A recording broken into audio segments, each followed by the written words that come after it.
ம், வாங்க வாங்க. உங்களை எதிர்பார்த்து தான் காத்துட்டு இருக்கேன். என்னது வரவரப்பு புதுசா இருக்கு? எல்லாம் காரணமா தான். எங்க போயிட்டு வரீங்க? என்ன கேள்வி இது? வெளியே போயிட்டு வரேன். வெளியேன்னா? Kanchana, don't be childish. நான் ஒண்ணு சின்ன குழந்தை கிடையாது. இந்த மாதிரி சில்லியா கேட்காத. என்ன கேட்டா என்னவா? எரிச்சல் வருது. எதுக்காக எரிச்சல் வரணும்? இத்தனை வருஷங்களாச்சு. நமக்கு கல்யாண வயசுல 4 பசங்க இருக்காங்க. இப்ப போய் இந்த மாதிரி எல்லாம் ஸ்கூல் பசங்களை கேட்கற மாதிரி கேட்டா எரிச்சல் வராதா? Don't be chilli Kanchana. சரி, இப்ப சீரியஸா கேக்குறேன். ஜவுளி கடையில இருந்தீங்களாமே, என்ன விஷயம்? ஆமா, உனக்கு யார் இதெல்லாம் உளவு சொல்றது? அது முக்கியம் இல்ல. அங்க யாரோ ஒரு பொண்ணுக்கு புடவை எடுத்தீங்களாமே, யார் அந்த பொண்ணு? உங்க முதல் பொண்டாட்டிக்கு பிறந்த மகளா? நேரடியாவே கேக்குறேன், நிஜத்தை சொல்லுங்க.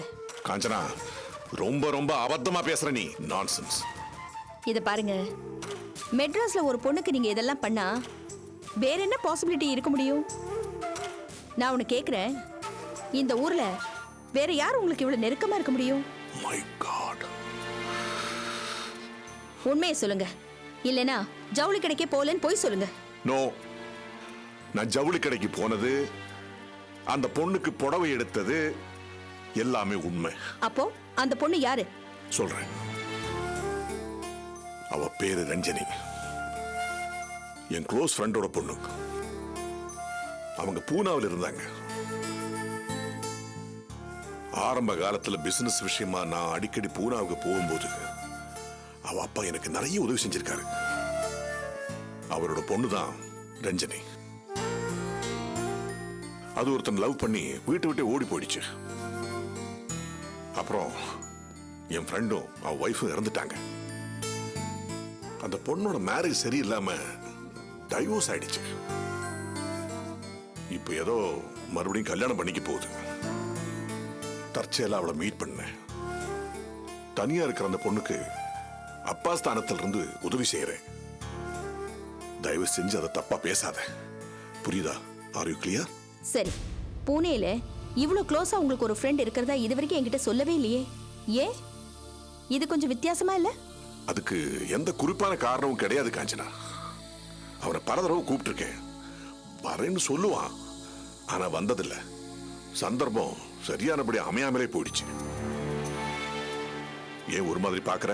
இந்த பாரு காஞ்சனா, எனக்கு பிசினஸ் ரீதியா டெல்லியில, பூனாவில, பாம்பேல எல்லா இடத்துலயும் ஃப்ரெண்ட்ஸ் இருக்காங்க.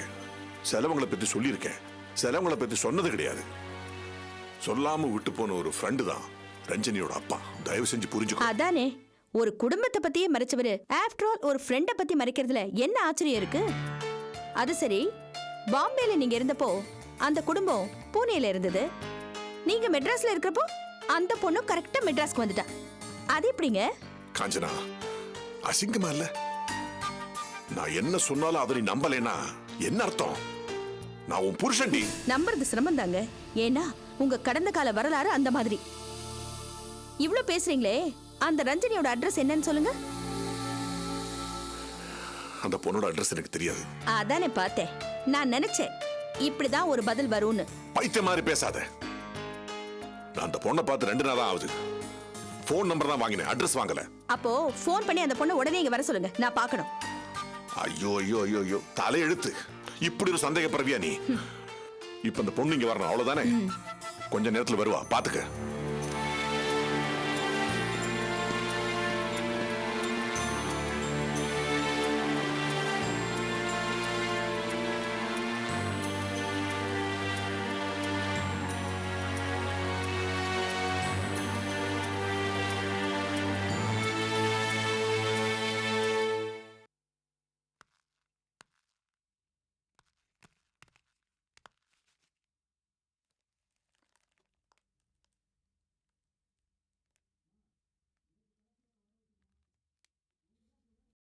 யாராவது இருக்கீங்களா? ஹலோ,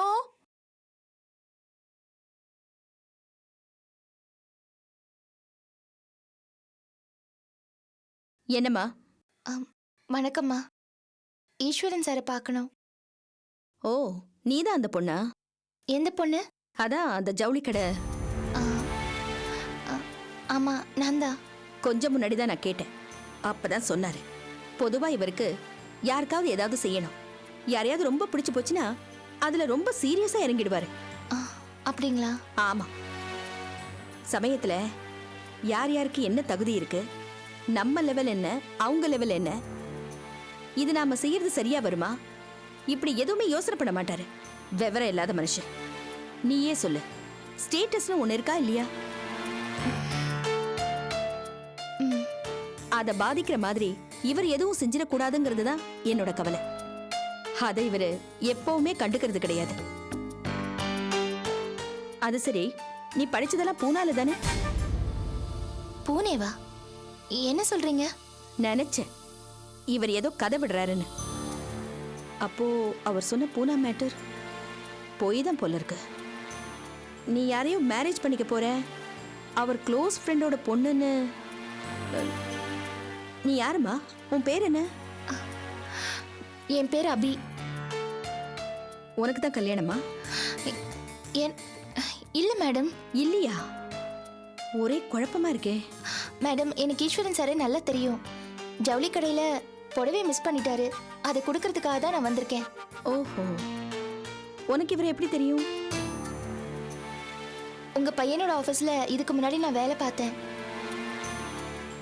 இந்த வீட்டுக்கு கூட இதுக்கு முன்னாடி நான் வந்திருக்கேன்.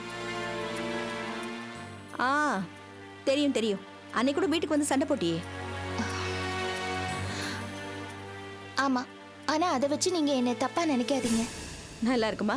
நீ எங்க வீட்டுக்கு வந்து சண்டை போடுவ, நான் உன்னை தப்பா நினைக்க கூடாதா? அது இல்லம்மா, அது எனக்கு நியாயமா கிடைக்க வேண்டிய பேங்க் லோன். அதெல்லாம் விடு. இப்ப என்ன, இந்த பார்சலை அவர்கிட்ட கொடுக்கணும், அவ்வளவுதானே? நான் கொடுத்துக்கிறேன்.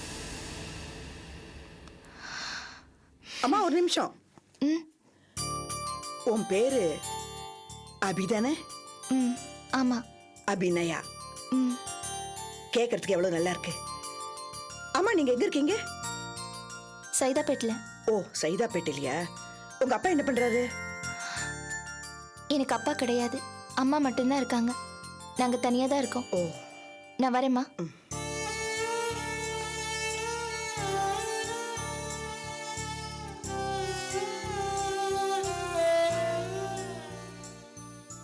அம்மா, என்னம்மா பாக்குறீங்க?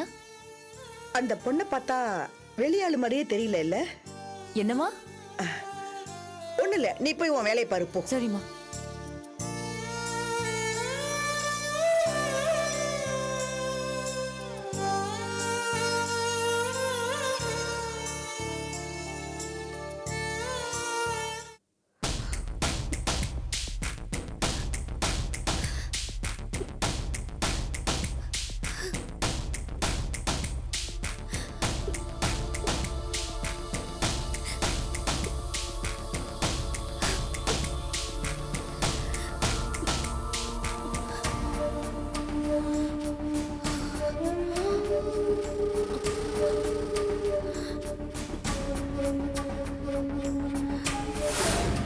ஆனந்தியும் நீங்களும் ஒரு நல்ல பேரா இருப்பீங்கன்னு எனக்கு தோணுது.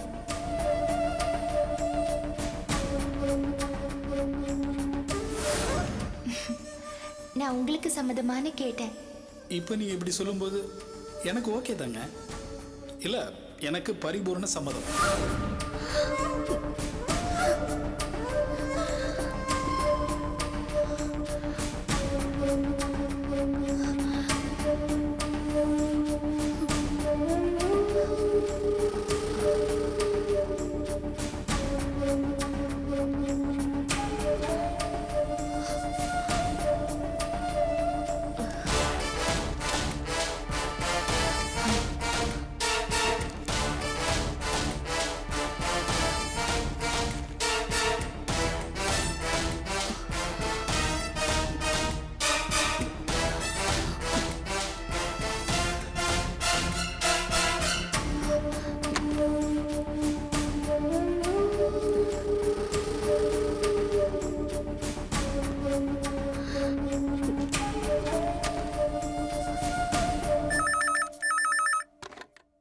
கார்த்திக். ஹலோ சார், உங்ககிட்ட நான் ஒரு முக்கியமான விஷயம் பேசணும். யார் நீங்க? நான் ஆனந்தியோட ஃப்ரெண்டுன்னு வச்சுக்கோங்களேன். என்ன விஷயம்? ஆனந்தி விஷயமா தான். ஆனந்தி விஷயமா? என்னங்க? ஆனந்தி இப்பவும் மனசுல உங்க ஞாபகமா தான் இருக்கா? இதை சொல்றதுக்கா ஃபோன் பண்ணீங்க? எனக்கு அது நல்லா தெரியும். ஏன் சார், உங்களுக்கு தெரியும்னா இப்ப நடக்கிறதெல்லாம் எப்படி சார் அலோவ் பண்றீங்க? என்ன நடக்குது எனக்கு புரியல, விவரமா சொல்லுங்க. அபி ஆனந்திக்கு கல்யாணம் பண்ணி வைக்கிற முடிவுல இருக்காங்க. அதுக்கான ஏற்பாடுலயும் இறங்கிட்டாங்க. ஆனந்திய கல்யாணத்துக்கு வற்புறுத்திட்டு இருக்காங்க. அது தெரியுமா? என்ன சொல்றீங்க? அதான் அபி கூடவே ஒருத்தர் சுத்திட்டு அலைவரே, பேர் கூட என்னது, தொல்காப்பியன். அவருக்கு தான் ஆனந்திய கல்யாணம் பண்ணி வைக்க போறதா சொல்றாங்க. அபி இதுல ரொம்ப தீவிரமா இருக்காங்க. என்னங்க பேசுறீங்க? நான்சென்ஸ். ஆனந்த் எப்படி இதுக்கு ஒத்துக்குவா? ஆனந்திய அபி ரொம்ப மிரட்டினாங்களாம். இது கொத்துக்காட்டி சூசைட் பண்ணிக்குவேன் அது இதுன்னு சொல்லி பயமுறுத்திருக்காங்க. சார், ஆனந்தி மேல எந்த தப்பும் இல்ல. இந்த தொல்காப்பியன் தான் வழிய போய் நான் ஆனந்தியை கட்டிப்பேன் அது இதுன்னு பேசியிருக்காரு. எனக்கு கார்த்திகை பத்தி நோ ப்ராப்ளம்னு சொல்லியிருக்காரு. தொல்காப்பியன் அபிய வற்புறுத்தினதும் இதை அபியும் ஏத்துக்கிட்டு ஆனந்திய ஃபோர்ஸ் பண்ண ஆரம்பிச்சிட்டாங்க. பாவம் ஆனந்தி, அவ என்னதான் செய்வா? உங்களை மனசுல வச்சுக்கிட்டு, ஆனா அக்காவும் மத்தவங்களும் வற்புறுத்தும் போது பாவம் அவளால என்ன செய்ய முடியும்? நான் விட மாட்டேன். என்ன செய்யறதுன்னு நான் காட்டுறேன். இவ்வளவு டீட்டெயில் சொல்றீங்க. நீங்க யாரு? நான் ஆனந்தியோட வெல்விஷர், அவ்வளவுதான். பேர் சொன்னா ஏதாவது பிரச்சனை வரும், அதனால பேர் வேணாம். ஆனா நான் சொல்றதெல்லாம் உண்மை, 100% உண்மை. ஆஹா, சரி, பரவாயில்ல. தேங்க்ஸ், நான் பாத்துக்கிறேன்.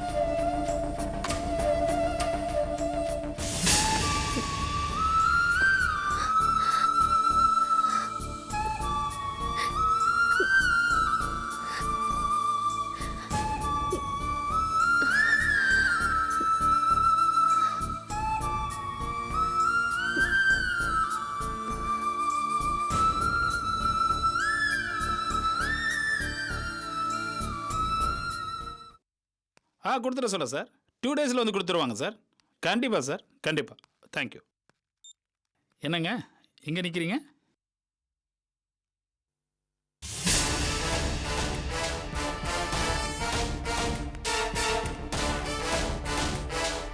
என்ன கார்த்திக், ஆச்சரியமா இருக்கு? உன்னை பார்க்கறதுக்கு தான். என்னையா? என்ன பாபுன்னு புதுசாக பேசுறீங்க? சரி பரவாயில்ல, உட்காந்து பேசலாமா? அனாவசியமான பேச்சுக்கெல்லாம் எனக்கு மூடல. ஒரே ஒரு விஷயம் தான் நான் உங்ககிட்ட பேசணும். என்ன விஷயம்? தொல்காப்பியன், என் ஒய்ஃபை நீங்க கல்யாணம் பண்ணிக்க போறேன்னு சொல்லிட்டு இருக்கிறதெல்லாம் நல்லா இல்ல. ஏய், உனக்கு அசிங்கமா இல்ல? என்ன பேசுறீங்க? யார் உங்க ஒய்ஃப்? யாரா? ஆனந்திதா. என்ன பேசுறீங்க கார்த்திக்? ஏதாவது பிரச்சனையா? நீதான் என் பிரச்சனை. என் ஒய்ஃபை கல்யாணம் பண்ணிக்க போறேன்னு சொல்லிட்டு இருக்கியே, அதுதான் ப்ராப்ளம். இதோ பாருங்க கார்த்திக், உங்க பேச்சு கேட்டா சிரிக்கிறதா இல்ல கோவப்படுறதானே தெரியல. நீங்க ரொம்ப சீரியஸான ஆள் நினைச்சுக்கிட்டு இருந்தேன். இப்படி நீங்க விளையாட்டுத்தனமா பேசுறத பார்த்தா ரொம்ப ஆச்சரியமா இருக்கு. யாரு நீ விளையாடிக்கிட்டு இருக்க என் லைஃப்ல? இத பாரு, ஆனந்தி நான் உண்மையிலே நேசிக்கிறேன், புரியுதா? இதோ பாருங்க, நீங்க பேசுறது ரொம்ப பைத்தியக்காரத்தனமா இருக்கு. நீங்க ஆனந்தியை உங்க ஒய்ஃப்னு சொல்றத நான் எந்த கணக்குல சேர்க்கறது? மணவரை வரைக்கும் உங்க கல்யாணம் வந்து அது நின்று போய் அதுக்கப்புறம் வேற ஒரு பொண்ணு கழுத்துல தாலியை கட்டி நீங்க வாழ்ந்துகிட்டு இருக்கீங்க. என்ன ப்ராப்ளம் கார்த்திக்? செலக்டிவ் அம்னீஷியாவா? யோ, நீ தானே சொன்னப்ப மணவர வரைக்கும் வந்தோம்ல, உண்மையா 2 பேரும் நேசிச்சோம்ல, தாலி தானே கட்டல, அதனால என்ன? அதனால என்னவா? நீங்க வேற ஒருத்திக்கு தாலி கட்டியாச்சு. இப்ப நீங்க அவளோட புருஷன், மறந்துட்டீங்களா? அவ கழுத்துல இருக்கிற தாலியை அறுத்தெறிஞ்சிட்டு நாளைக்கே கூட நான் ஆனந்தி கழுத்துல தாலி கட்டுவேன். தாலி தானே. அது ரொம்ப ஈஸியா தெரியுதா உங்களுக்கு? அறுக்கிறதும் கட்டுறதும் என்ன விளையாட்டா? யோ, ஏன் உனக்கு புரிய மாட்டேங்குது? எனக்கும் ஆனந்திக்கும் இருக்கிறது அழியாத காதல். தாலி கட்டலங்கிற ஒரு சாதாரண விஷயத்தை வச்சுக்கிட்டு எதையோ தப்பா கால்குலேட் பண்ணிக்கிட்டு இருக்க. அவ மனசுல இன்னும் நான் தான் இருக்கேன். நீ அவளை கல்யாணம் பண்ணாலும் மறுநாளே உன்னை விட்டுட்டு எங்கிட்ட ஓடி வந்துருவா. ஏயா தொல்காப்பியன், நீ நல்லவன் தானே, ஏன் உனக்கு இது? கார்த்திக், வளரலுக்கும் ஒரு அளவு இருக்கு. தயவு செய்து இதோட நிறுத்திக்கங்க. வளரலடா முட்டாள். ரொம்ப சீரியஸா லவ் பண்ணிக்கிட்டு இருக்கேன் ஆனந்திய. சரி, இத போய் ஆனந்தி கிட்ட சொல்லுங்க. எனக்கிட்ட இந்த மாதிரி வளர்றதுல அர்த்தமே இல்லை. இத பார், இத பார், முடிவா சொல்றேன். நான் சொல்றது எதுவுமே விளையாட்டோ பைத்தியகாரத்தனமோ கிடையாது. ஆனந்திக்கும் உனக்கும் கல்யாணம் நடக்க கூடாது. அவளை விட்டு தயவு செஞ்சு நீ ஒதுங்கிடு. அதையும் மீறி ஏதாவது தப்பு நடந்துச்சு, நான் ஆனந்தியை ஒன்றும் பண்ண மாட்டேன். ஏன்னா நான் அவளை ரொம்ப லவ் பண்றேன். உன்னை காலி பண்ணிடுவேன். உன் அழிவை நீயே தேடிக்காத. புரிஞ்சு நடந்துக்க, இல்ல பொழைக்க மாட்டேன்.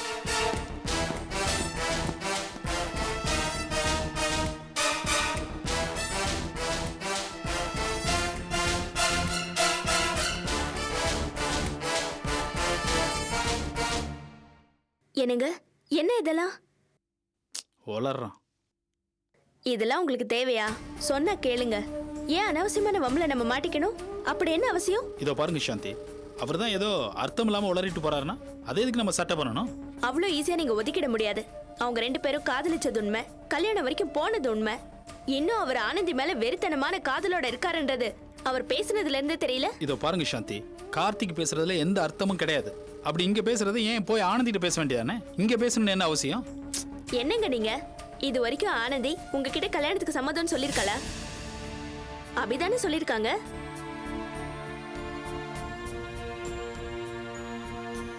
அந்த ஆள் இவ்வளவு உறுதியா பேசிட்டு போறாருன்னா நிச்சயம் ஒரு காரணம் அல்லது ஏதாவது ஒரு சப்போர்ட் இருக்கதானே செய்யும். நம்ம ஒரே பக்கமா யோசிக்காம நானும் யோசிச்சு பார்க்கணும். கார்த்திக் சொன்னதுல ஓரளவுக்கு நியாயம் இருக்குன்னு எனக்கும் படுது.